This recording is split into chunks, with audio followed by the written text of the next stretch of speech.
السلام عليكم يا صاحبي. النهارده معانا فيلم جامد قوي. جاهز؟ يلا بينا. بتبدأ أحداث الفيلم بدمية صغيرة اسمها بيتس، والدمية دي بتبقى مخصصة للأطفال وبتبقى تابعة لشركة فانكي لتصنيع الألعاب بالتكنولوجيا، واللي بتبقى مسؤولة عن اختراع بيتس بتبقى واحدة اسمها جيما.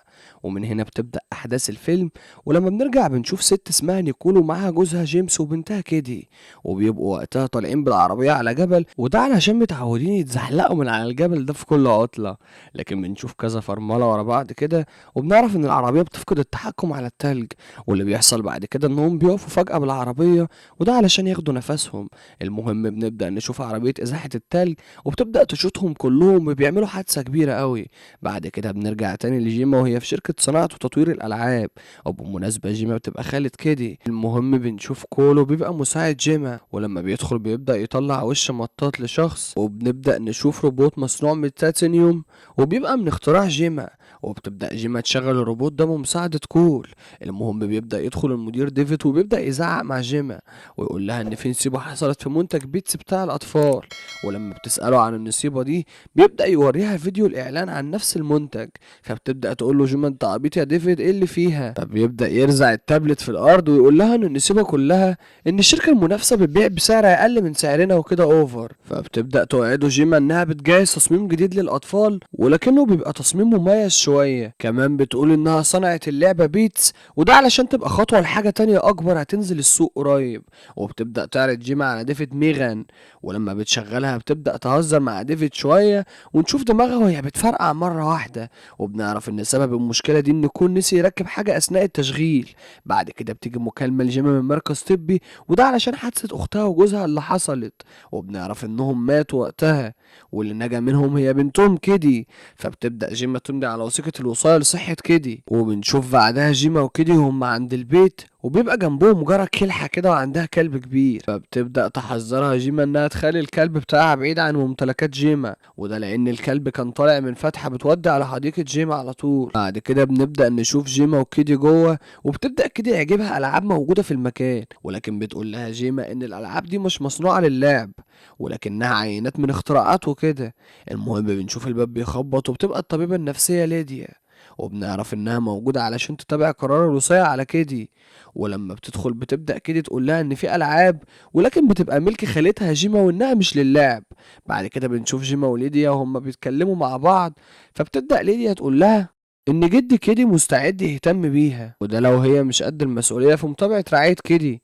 كمان بتقول لها انها هترفع دعوة للمحكمة، وده علشان يعرفوا ان المكان مناسب هنا لكيدي علشان تعيش فيه ولا لا. ونشوف جيما بعد كده وهي بتتكلم مع كيدي، بعد كده بتديها الايباد، وبتتفق معاها انها تسيبها لوحدها، وده علشان عندها مشروع لازم تخلصه.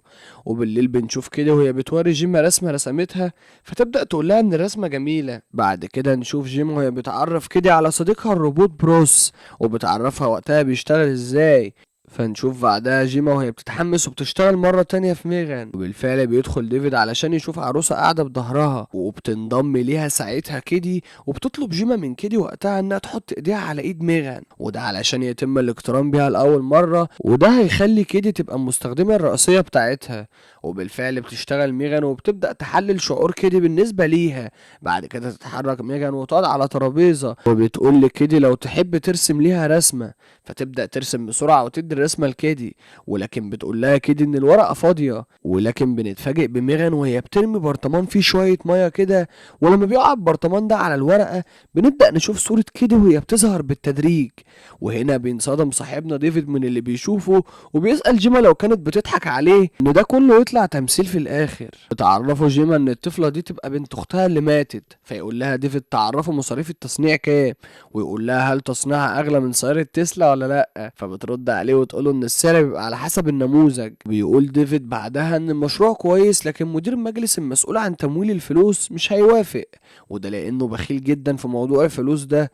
ولكنه بيقترح وبيقول ان الراجل ده عنده بنت من سن كيدي، وانه لو عرض الموضوع قدامها اكيد ده هيأثر على ابوها، وساعتها هيوافق على تمويل المشروع بسرعة. ووقت ما كانوا أعضاء الفريق بيتكلموا مع بعض بنشوف ميغان وهي بتتكلم عن الموت، ولكنهم كلهم بيستغربوا، وبتطلب منها جيما إنها تعمل نفسها أوف. بعد كده بنشوف كده وهي بتلعب في الحديقة، وقتها بتبدأ تتابعها ميجان من بعيد. ولكن اللي بيحصل ان كده بتضيع سهم من الاسهم اللي بتلعب بيها، ووقتها بتطلب من ميجان تدور على السهم ده. وبالفعل بتشوف ميجان السهم، ولما بتروح علشان تجيبه بيبدأ كلب الست جارتهم يمسك في ايديها، وبتنادي ساعتها كده على جيما بأعلى صوت عندها.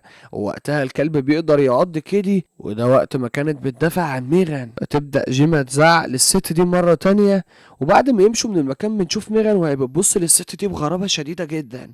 فبتستغرب الست من اللي بتشوفه وتدخل بيتها تاني. وبنشوف فيديل جيما وهي بتتكلم مع شرطي خاص بدورية المنطقة، وبتبدأ تشتكي له من اللي بيحصل من جارتها. فيقول لها الشرطي ان الست اللي بتشتكي والمفروض هي اللي تصلح الفناء بتاعها.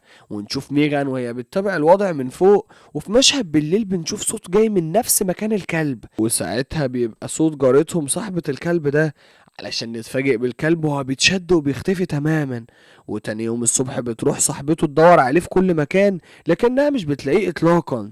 بعد كده بنروح لشركة فانكي مع ديفيد، وبنشوفه وهو بيعرض الموضوع على اعضاء الشركة التقال. وبيبدأ العرض من هنا، ونشوف نفس المشهد اللي حصل قدام ديفيد لأول مرة. ولكن اللي بيحصل ان جيما وكده بيتصرفوا بطبيعتهم جدا، وبيبقى يكاد العرض ده يبوظ. لكن اللي بيحصل ساعتها انهم بيقدروا يكسبوا استعطاف المديرين. ونشوف جيما وديفيد هم بيتكلموا مع المدير، وبيقول لهم وقتها انا شايف ان التكنولوجيا بتتطور، وبيوافق على المشروع. وساعتها بيطلب منهم اطلاقه بسرعة، وده قبل ما حد يفكر يسرقه. وبيستعدوا بعدها علشان يعملوا عرض للجماهير، وده علشان يبدأوا يسوقوا للمنتج بتاعهم. ونشوف الخاين كيرت وهو بيحاول يسرب بيانات تصنيع ميغان وبينقلها عنده على الجهاز. وبنشوف بعدها كده وهي بتلعب مع ميغان، وبتبدأ جيما تطلب منها تاكل الأكل بتاعها قبل ما يبرد. ولكن بتلاحظ ان كيدي زاد اهتمامها بميغان لدرجة انها مش بترد عليها خالص. وبتبدأ جيما تفصل ميغان وتحاول بعدها تتكلم مع كيدي، وده علشان تقنعها ان ميغان مجرد لعبة وما ينفعش تتعلق بيها اكتر من كده. بعد كده بنشوف ليديا وهي بتحاول تتكلم مع كيدي، ولكن بتبدأ تعيط مرة واحدة. وساعتها بنشوف ميغان وهي جاية فجأة، وبتبقى متضايقة من ليديا، وده لانها كانت سبب ان كيدي تعيط. بعد كده بنشوف كده وهي بتتغدى وبيبقى معاهم ميغان. وقتها بتبدأ تتكلم جيما مع كيدي عن المدرسة، لكن كيدي بترفض تروح المدرسة، وبتقول لجيما ان امها عمرها ما اجبرتها تروح المدرسة ابدا. وقتها بتسيب كيدي جيما وبتقوم من غير كلام.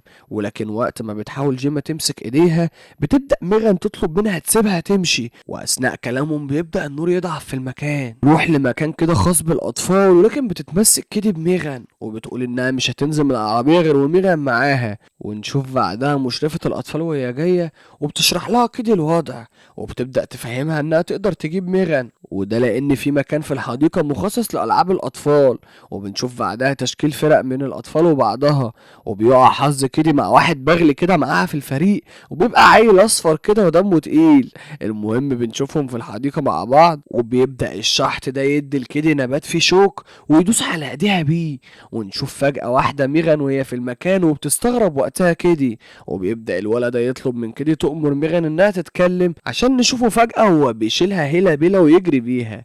ونشوفه بعدها هو بيرمي ميغان على الارض، وبيبدأ يضربها جامد على وشها. وقبل ما يمسك شعرها بتبدأ تمسك ايده وتقول له انت عايز تتأدب يالا. وبتبدأ ميغان تشد ودنه لحد ما تطلع في ايديها. بعد كده بيجري الطفل ده، وقت ما بيجري بيبدأ يتكعبل في شجرة علشان يقع بعدها على الطريق وتبدأ تخبطه عربية، وساعتها بيموت في الحال. بعدها بنرجع لبيت جيما مرة تانية، وبنشوف الشرطي مرة تانية في المكان، وساعتها بيسألها عن الكلب لكنها بتقوله ما شافتوش.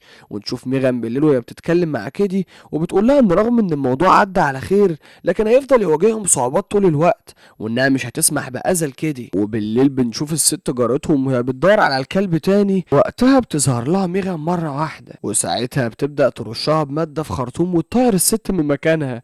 وبتبدأ تمسك دباسة مسامير كهرباء، وبتبدأ تضربها بمسمار من الدباسة دي في ايديها علشان تفضل الست واقعة على الأرض. وتفضل تضربها ميغان بمسدس في وشها، ولكن مش بتستحمل الست ضغط المسدس ده. وبنشوف وقتها دم في كل مكان على الأرض، وبتموت الست. وتاني يوم الصبح بنشوف جثة الست دي والإسعاف بتحطها في العربية، وبتبدأ الشرطة تستجوب جيما وبيسألوها عن اللي حصل.